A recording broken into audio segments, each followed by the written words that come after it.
เดี๋ยวมึงลุ้นลงมาเจอกันไหมนี่โอเคเรื่อยๆมาแล้ว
นึกคนบอกอะไรวะ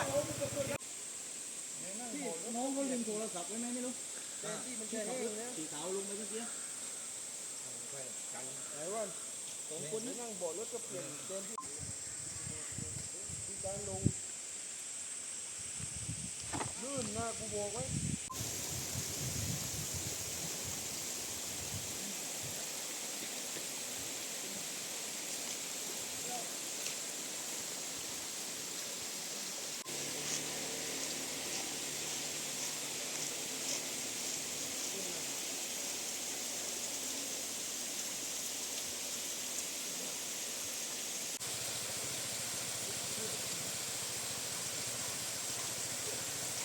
ถึงอยู่ไหนวะ